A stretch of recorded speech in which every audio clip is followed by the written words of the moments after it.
हमारे साथ जुड़े हुए हैं। मृदुल, क्या जानकारी? अखिलेश जी भी आपके साथ हैं इस वक्त।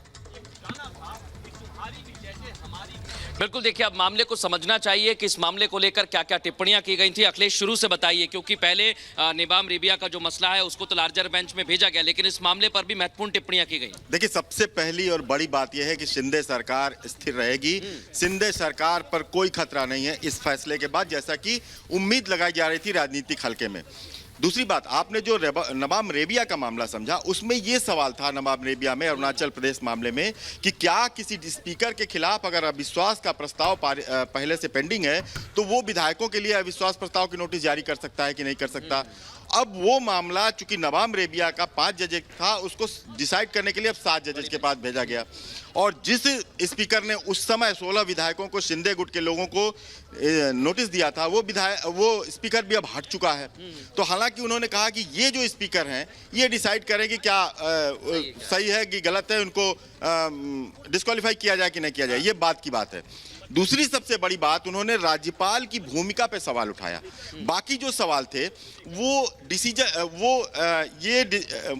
उनको परिभाषा देनी थी कोर्ट को कि क्या ये जो एक्ट किया गया, क्योंकि हर समय पे आप देखिए लगातार पिटीशन पढ़ती गई। राज्यपाल ने जब फैसला लिया उसके खिलाफ पढ़ा, भरत गोगावले तुरंत आ गए। इस तरह से तमाम याचिकाएं समय समय पे डाली गई।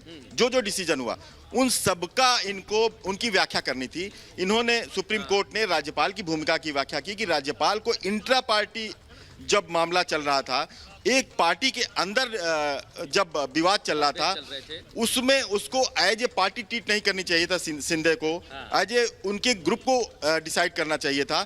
और अगर उद्धव ने इस्तीफा नहीं दिया होता तो हम उसके बारे में सोचते, क्योंकि ये जो शिंदे को गुट को बुलाना हुआ, ये एक पार्टी का गुट था। शिंदे खुद कह रहे थे कि हमने नहीं छोड़ी है, हम पार्टी बदलना चाहते हैं। तो पार्टी बदलने के लिए उस मूल पार्टी के यानी शिवसेना के संविधान के मुताबिक काम करना चाहिए था।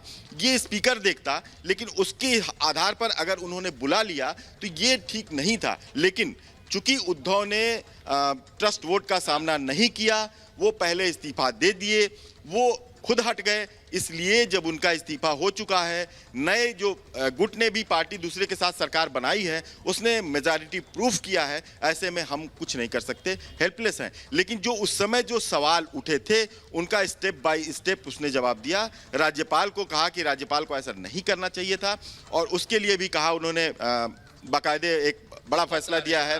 उन सब के बारे में भी उन्होंने एक विस्तार से फैसला सुनाया। काफी लंबा फैसला है, लेकिन ये कह दिया कि अब शिंदे सरकार पर जो चल रही है उस पर कोई बात नहीं कर सकते, क्योंकि उद्धव ने उस समय खुद डिसीजन लिया था। वो ट्रस्ट वोट का सामना उन्होंने नहीं किया, वो सरकार से इस्तीफा दे दिए, वो खुद हट गए थे। इसलिए इस पर हम उनको रिइंस्टेट नहीं कर सकते। हालांकि सुनवाई के दौरान भी उसने कहा था, चीफ जस्टिस ने खुद कहा था, जस्टिस MR शाह ने कहा था कि आप इस तरह की मांग कर रहे हैं जैसे हम किसी चलती हुई सरकार को, उस समय शिंदे सरकार चल रही थी, हम उसको हटा दें।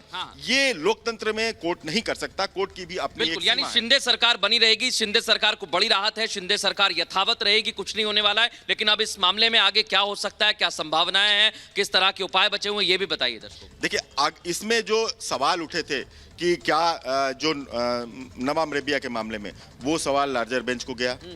वो अब एक क्या कहते हैं, थ्योरी हो जाएगा, एक नियम बन जाएगा, वो बाद में जब सुनवाई होगी तो।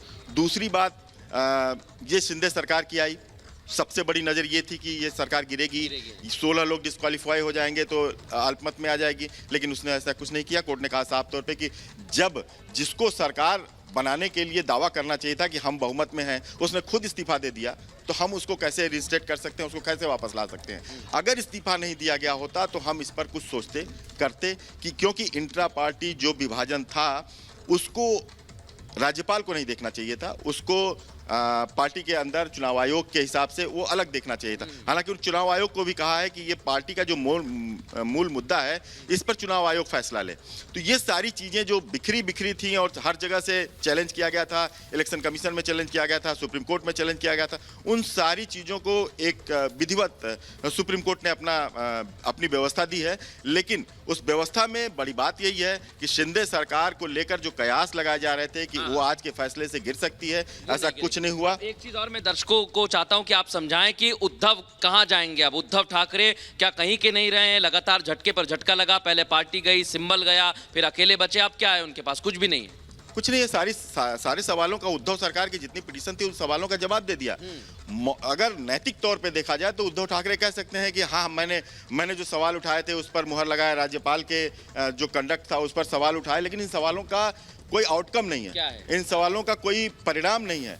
ठीक है, अगर और परिणाम तब होता जब कोर्ट ने कह दिया कि परिणाम तब आता जब उद्धव खुद फाइट कर रहे होते, उद्धव खुद कहते कि हम बहुमत में हैं, उद्धव खुद कहते कि हम महाविकास अघाड़ी के साथ हैं और ये लोगों के अलग होने के बाद भी हम बहुमत में हैं, खुद फ्लोर टेस्ट पे आते, बहुमत साबित करते, तब अदालत कुछ देखती। लेकिन उद्धव ने खुद को अपने को वापस ले लिया था। 2-3 बड़ी टिप्पणियां की। एक तो उद्धव गुट को ये बता दिया है, भले ही सवाल जो उठाए थे उस पर जवाब दिया, उस पर बताया कि क्या गलत था, क्या सही था, क्या संविधान के मुताबिक था, लेकिन एक बात भी कह दी है, आसान भाषा में समझे तो ये भी कह दिया गया है कि आप खुद मैदान छोड़कर भाग गए तो हम कैसे आपके लिए युद्ध लड़ें। यानी कानून के मुताबिक जो युद्ध लड़ा जाता है, खुद ही मैदान छोड़कर उद्धव ठाकरे भाग गए, इस्तीफा देके चले गए। तो इसका मतलब ये कि उस समय उद्धव ठाकरे ने, जाहिर बात है कि वो कमजोर थे, उनको समझ आ गया था उनके पास कोई नहीं है, इसलिए वो चले गए और आज उसका खामियाजा भुगतना पड़ रहा है।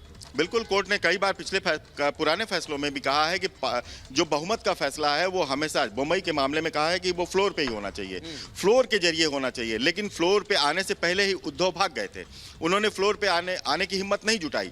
और कोर्ट ने कहा कि अगर राज्यपाल ने फ्लोर टेस्ट के लिए बुलाया, अगर राज्यपाल ने शिंदे गुट को बुलाया, ये सारी चीजें नहीं करनी चाहिए थी। लेकिन अगर ऐसी बातें हुई तो एक सरकार का बहुमत है, वो सरकार बहुमत से चल रही है, अगर ये फ्लोर टेस्ट पे आते, दूसरा कोई सिनेरियो होता, इन लोगों को कहा जाता कि आप डिस्क्वालीफाई हैं, तो हो सकता है कि वो बहुमत का आंकड़ा कम होता, तब उद्धव ठाकरे हो सकता है कि बहुमत पा सकते थे। लेकिन उद्धव ठाकरे खुद मैदान छोड़कर भागे थे, इसलिए कोर्ट हेल्पलेस है, कोर्ट इसमें कुछ नहीं कर सकती। तो ये भी एक बड़ी बात है कि शिंदे गुट को राहत मिली है और कोर्ट जरूर हेल्पलेस है, लेकिन कोर्ट ने अपनी टिप्पणी की है। जो सवाल पूछे गए थे, जो पूरे के पूरे जिरह के दौरान सवालात थे, उनका जवाब भी कोर्ट ने दिया है। और सबसे बड़ी जानकारी यही है कि उद्धव ठाकरे अब कहीं के नहीं रहे हैं। वो जितने कमजोर शुरुआत में थे, अब और ज्यादा कमजोर होते जा रहे हैं, क्योंकि उनके साथ पहले भी कोई नहीं था। अब तो और शिंदे की सरकार बनी रहेगी, सरकार यथावत रहेगी। अब उद्धव ठाकरे के पास कोई चारा नहीं है। लेकिन सवाल यह है कि अब आगे